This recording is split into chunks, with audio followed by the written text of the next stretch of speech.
everyone, and welcome to Now Why. This is a space where I get to chat to print accredited coaches about all things print, its incredible impact and the variety of application.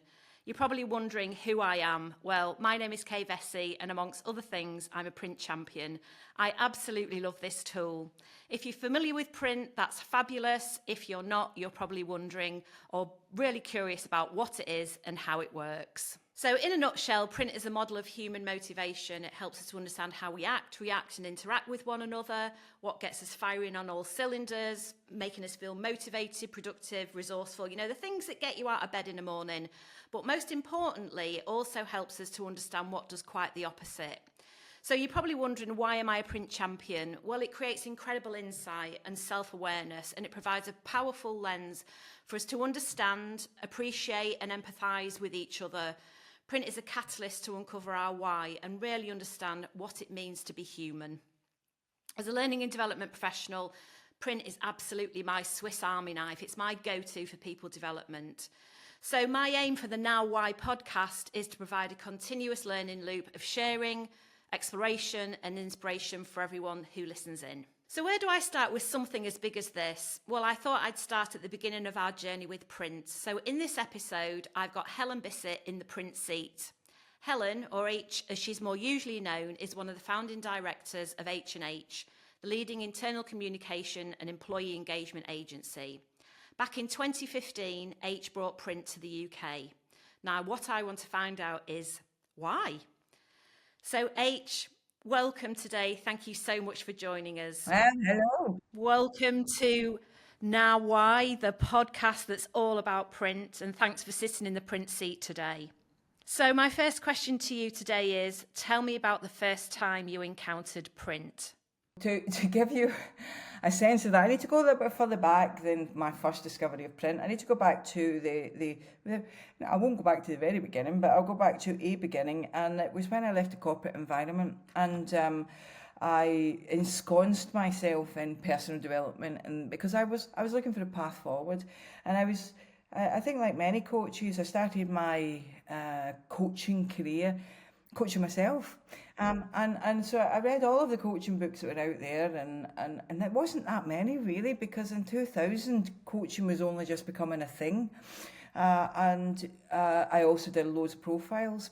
And I think that as I kind of did more and more profiles, I realised that they were all kind of telling me the same thing. They were all telling me no matter what, if it was a colour or a number, a letter or whatever, they're all basically saying the same thing about me.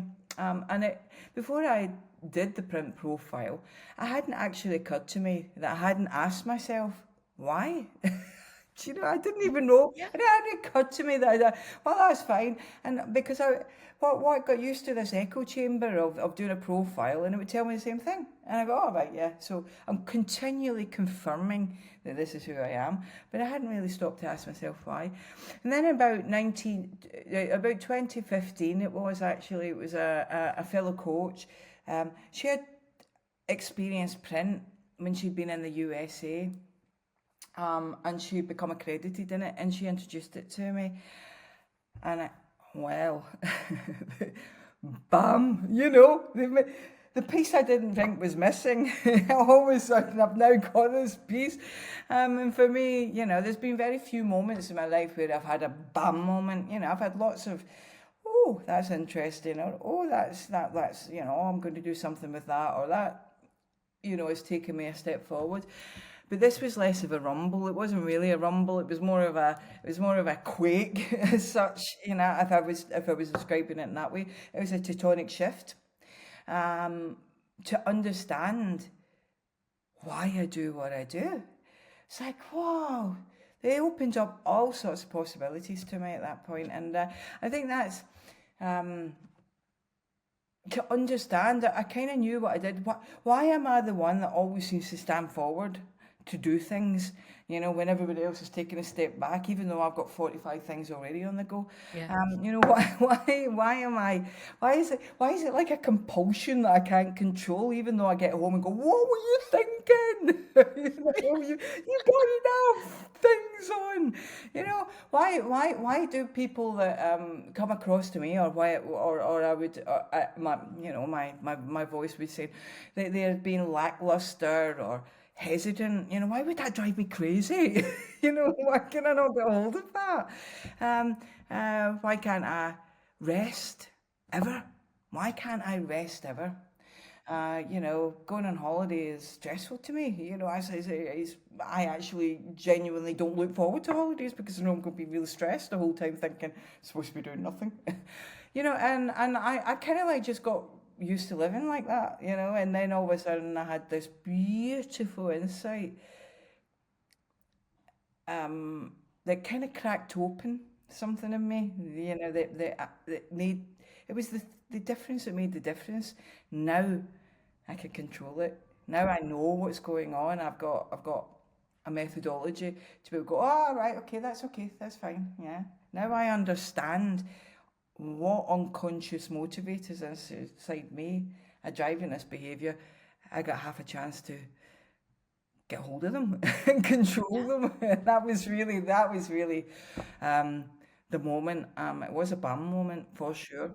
It's such an interesting question, though, asking why, isn't it? Because on one hand, it's very easy to become quite defensive in answering a why question. Why do you do this? Why do you do that? Why do you do the other? But actually, from your point of view, of really using it from a self-reflection perspective and thinking about, well, like you said, why can't I rest? What's going on for me that prevents me or holds me back? Or, why do I do it in this way? So what is the thing that pushes me forward Yeah, absolutely. in taking on lots of new things when actually I've got a million things that I'm already kind of spinning? And I think it's, all those other tools are really insightful, incredible, but print absolutely does that very deep dive, doesn't it, into your why, Yeah, and so therefore answers lots of questions that you might even not realize needed answering. you're right. And do you know what? It was like my soul was being bared. Do you know what I mean? I know that sounds a bit highbrow and a bit, like really, is it? But it was because I think we have a tendency to constantly look at the things that we love about ourselves, and we know about ourselves, or we can conveniently kind of push aside. But see, when I saw that list of shadow behaviours, by God, I had a right good look at them, and I thought, oh, right, okay, so it gave me a real balance, and it also gave me an opportunity to say, do I want to behave in that way? Do I want those? Do I want them in my life, or can I find a better way of making things happen? And I think, as I say, I think it put into words things that I've kind of sensed about myself. I kind of knew was happening. I never quite understood why. And so yeah, it gave me a new language, a new methodology, a new way of thinking. So that started to reveal things for you. As I say, I'd been 15 years doing personal development. Some of it I knew, but it just gave me that missing piece of the jigsaw. The why? Why am I doing that? And I think that makes all the difference. So that's really insightful around the first time that you encountered print and what it meant to you. What I'm really interested in is, what's the psychometric profiling tool got to do with an IC agency? Oh, yeah, interesting.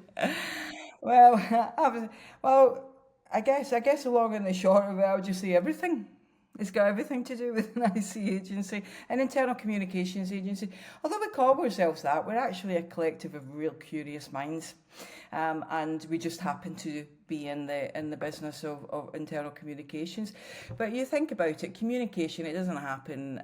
It isn't just about what you say or how you say it. It's the response you get after you've said it, and I think that's shaped by the people who are communicating and the people who are communicating with each other, and then that's shaped by their personalities and their working styles and the way that they prefer to communicate, and all of that stuff. And I think that print gives us a shortcut understanding into that. And it gives us a language that we can use to understand all these different people, all these different personalities, all these different types that we're needing to communicate with. And it not just on the surface of it, but really getting underneath how people need communication to be led for them. And probably know more about that than the individual themselves, because they, by their very nature, if they haven't done print, they won't know they're unconscious motivators. They just know that they're responding in a positive way to the way that we're communicating with them. And I think that it's not just a profiling tool. I really I think it's so much more than that. I think it's a fantastic way for for leaders to become more conscious about how they're leading. It helps with culture change and as well as better communication, which is absolutely everything to do with what internal communications, employee engagement is all about. So it's kind of like the foundational bedrock, isn't it, of how we are as humans, and and how we interact with one another, react with one another. And internal communications is kind of like the output, but why we do what we do, how we're Absolutely. motivated, how we feel productive, how we connect is that kind of Yeah, I bottom think you line, isn't it, probably said really? that more concisely than I did, Jess, but absolutely. It was just really interesting to hear you talk about that depth of that origin for you and what it meant for you and how important that was to then kind of share it with many others, because I think that's the key thing, isn't it? It's okay having that information for yourself, but actually that real self-awareness and understanding and appreciation of other people is what really does push us forward. That creates teams and individuals that are productive, motivated, resourceful, and be able to bring all of that good stuff to the situations that they're kind of operating in. Yeah. You've talked a little bit about that first time that you encountered print, that bam moment, but what I'm really interested in is what's the most powerful outcome that you've had through using print for you personally? I think it was a shift. It was a shift from making assumptions about myself to actually understanding myself. I think it's that shift that was the biggest outcome, the one that I think had the biggest impact on me personally. Not just myself personally, but the way that I interacted with others, and the way that I do business and the way that I think about communication. It changed all of that. I think it was because print gives a language that we don't always have to talk about the things that normally go on unsaid. So things like what triggers us, what annoys us, what brings out our shadow behaviours, what keeps us in best self. I think we kind of we were very cautious around those sorts of conversations, I think, as a team, because it's difficult to bare your soul in that way. You have to be quite vulnerable, really, and you're not quite sure how someone is going to respond to that. So, I think that having this shared language, where you can say to someone, "Oh, I've just noticed I've triggered you there. What have I done?" Or I've just noticed that you've responded and not in a way that I didn't expect you to. How can I do that better in the future? It gives you this level playing field of language that you can really connect with someone, and I think moves you beyond assumptions. You don't assume because someone's can't do, won't do, that they're not interested. That's one of the things that it taught me. It just means that they need to have a lot more time to reflect about it and to think about it before they take action.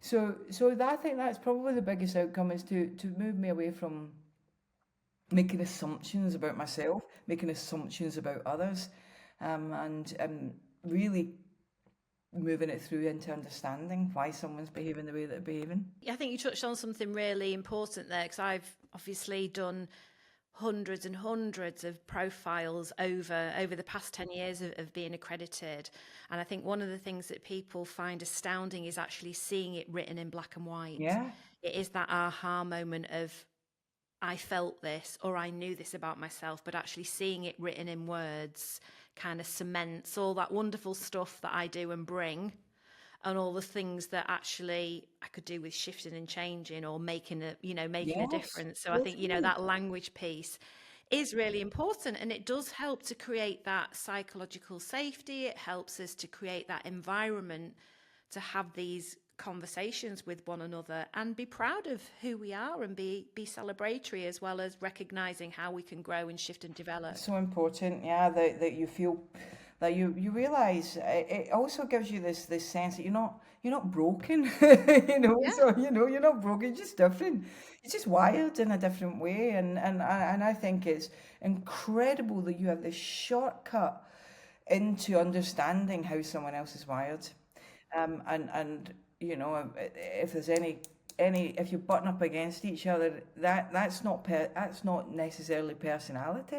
It could be, but it might not be. It could actually be that your unconscious motivators are seeking something different in that moment, and that you've got the language to explore that.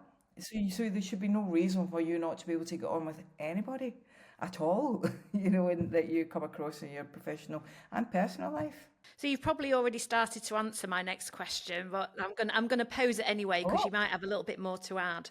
What do you think makes print stand apart from other tried and tested people development tools? I think I did mention, and I did allude to it earlier, that the profile. I love a good profile. Who doesn't? It's wonderfully illuminating. But as I say, it felt like they were in an echo chamber of just continually reinforcing what I already knew about myself. And I think that the compelling difference for print is getting underneath that, getting behind it, getting in behind the personality traits, the behaviour traits, getting into it goes underneath that surface to find out what's driving the behaviours. And I think that is, I've never, since I did print in 2015, and I've done others since then. They've never got close to that illuminating. They've never illuminated anywhere near to that level of understanding of myself and why I do what I do.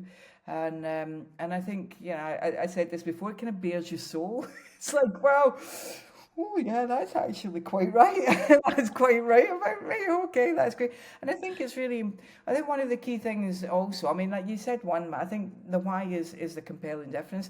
I think what's really important about that, it's the way that print does that. It makes it actionable because it shows you, it gives you, it demonstrates the behaviours and actions. Because when you know what's driving you, and what's driving the people around you, you can actually do something with that. If you're told that somebody, is a leader, what would you do with that? But if you're told that somebody is driven by their need to succeed, or driven by their need for security, or driven by their need for whatever, you can do something with that. You can take action on it. And I think it helps you lead. I think it helps you coach. I think it helps you collaborate and communicate more effectively with others. Because for me, it's not about boxing people in. It's the opposite of that. It's almost, like when you do other profiling tools, it's kind of like, oh, what colour were you? What color, what shape, what box were you in? I think it's actually the opposite of that. It opens up, it expands opportunity and awareness for you to have more and better relationships with each other. And I think that that's what really makes it different, is this ability to action it. We don't label people, we liberate them to be able to understand their own behaviours and others, and shortcut a whole process that could take years, and you can find out within minutes. I love that, liberating people, who wouldn't want to be liberated? Yeah. So it leads me on to, I know that you've talked about, leaders already, and I know you're very passionate about conscious leadership. I'm really intrigued around how you think that print can potentially support leaders to show up in their best self.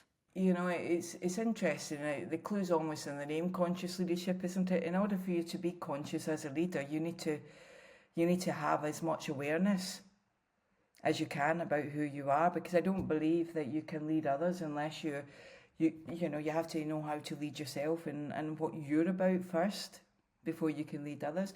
So for me, conscious leadership really is about kind of three things really, I suppose: awareness, responsibility, and choice.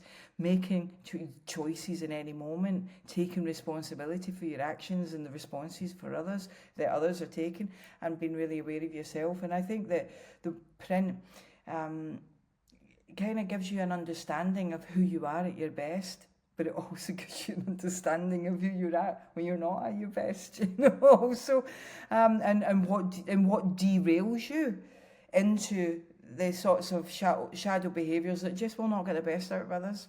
They just won't. And I think over the years, you know, I understand this.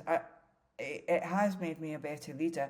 And I'm not going to say I'll be perfect. I'm not perfect. By God, sometimes it sneaks up and gets me, you know. And some of my shadow behaviours, you know, they would make your toes curl, you know, if you were to see them written down. In terms of, you know, when I don't know, being bullshit, aggressive, pushy, demanding, all these things that can happen.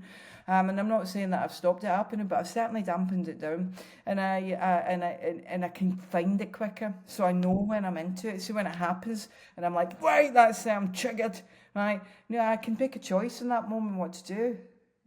I can either continue down the route and go right no and get into my controlling self, and that's it. No, this is it. Or I can take a step back and go, right, it was only a trigger to get the best out of the situation. What can you do now? And I think that's why print is so important to me, and my desire to be the best leader that I can be, because it gives me that level of consciousness.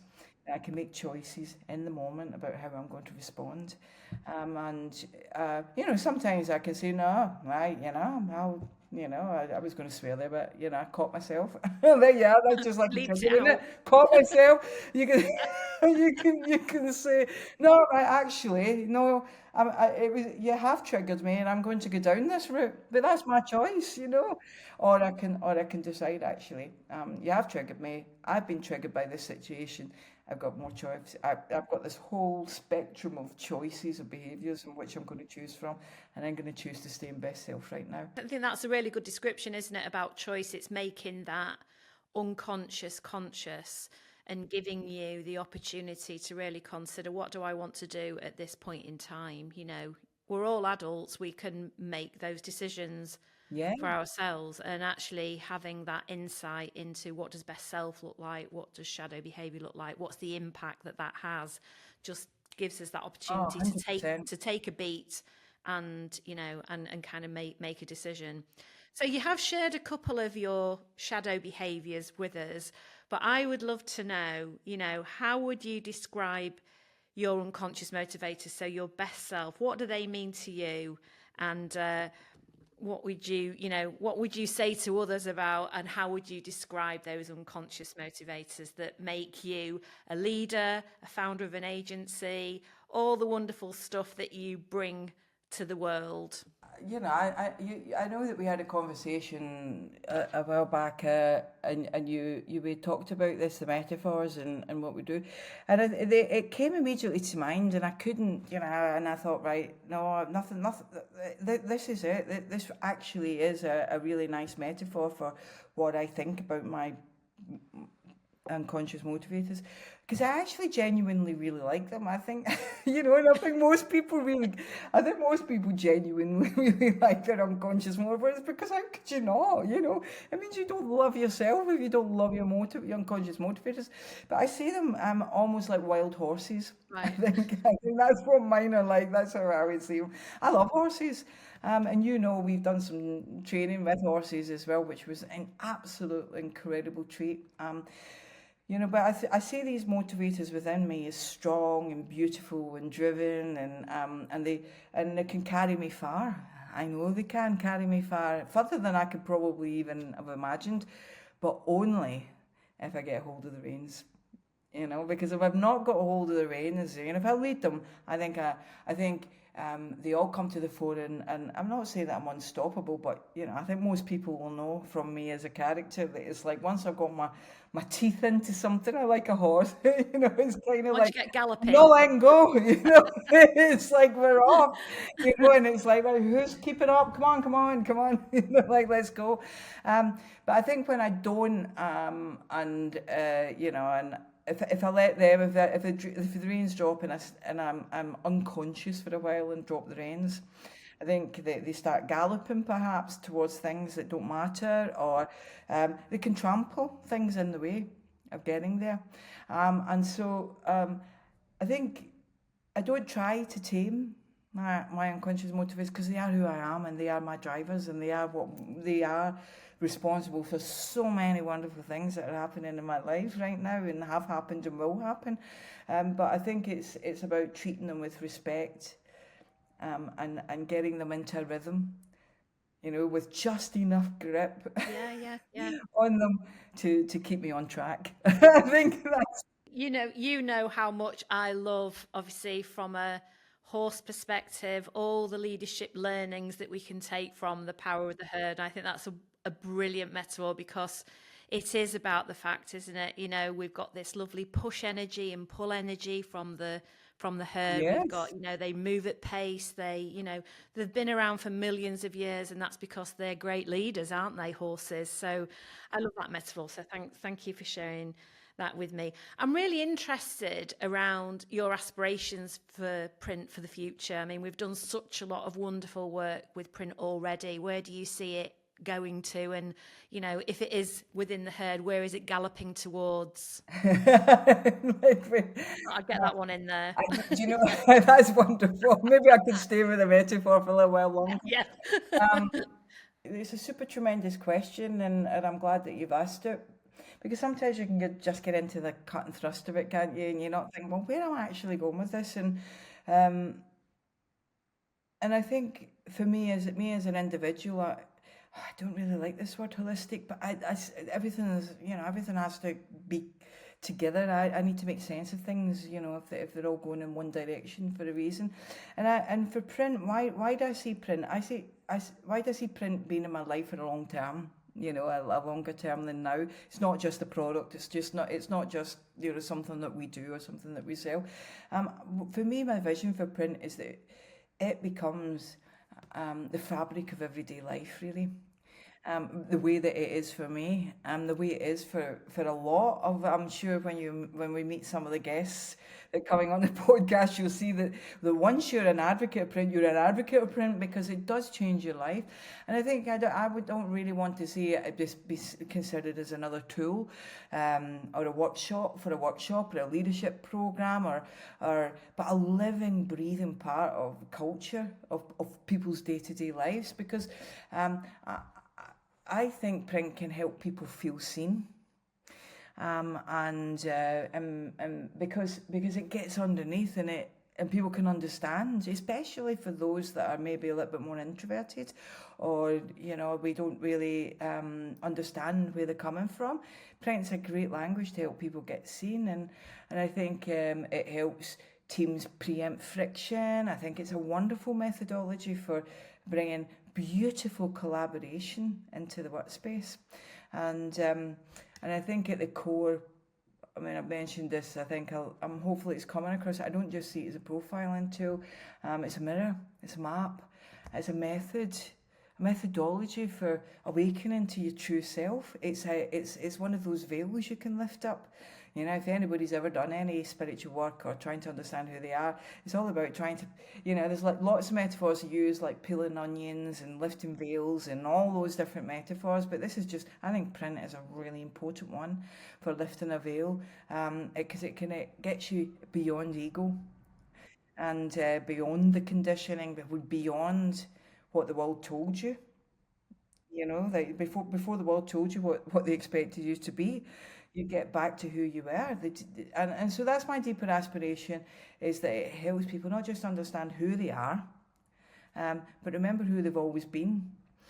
Because the more that we live from our best self, the more we bring that energy into the world. And that's where real transformation happens. And this world's needing a bit of transformation, really is. Well, thank you so much. That's been really, really insightful. We've known each other for many years, haven't we? And we've kind of done that print journey together for a long time. And I think it's great to go back to that origin and where did it come from and why. Yeah. And the amazing things that we've already done, and there's such an opportunity to do so much more with it and wrap it into so many different elements of our lives, not only from a work perspective. And you're absolutely right, we talk about it as a tool or a profile, but I think that piece around it is so much more is kind of the caption for it, isn't it? It's almost like, you do a profile and that's the beginning of your journey. That's not the end of it. It's absolutely that gateway to. So thank you so much for indulging me and sharing your stories and sharing the origin and, your perspective on print. I have one last request from you, H. So we're going to start a little playlist. So motivation is really important for all of us. We've all got these unconscious motivators and we all need motivating in some way, shape or form, whether that's intrinsic or extrinsic. So our playlist is called That's What I Call My Why. And I'm going to invite everybody to share with me one song that is their go-to for a motivational pickup. So which song will you contribute to our playlist? And why? Oh, I'm conflicted now because because because I have a song that I do go to, but it's quite political. It's it's very political, but it has a real life story, in that I was doing the Great North Run, and oh my God, nothing can prepare you for a half marathon, I swear. Nothing can prepare you for anything, really, until you do it. But I thought, I've nailed the 10K, it'll be fine, half marathon will be fine. By God, it was a challenge. And about halfway through, I thought, I'm not going to be able to do this. And then this song came on my playlist, and I put it on repeat all the way through, and it got me through and over the line at the Great North Run. And it was a style council. And the walls come tumbling down, so forget about the political stuff, but it was just like, let's all get together. I kept looking at all the runners around me going, let's do it, come on. And it got me over the line. So I'm going to add style council into the motivational list. Marvellous. Thank you so much. That will be going on our list. And thanks again for sharing. It's been brilliant to talk to you, and I've loved every minute of it. And here's to another 10, 20, 30, 40, 50 years of print shaping and changing the world.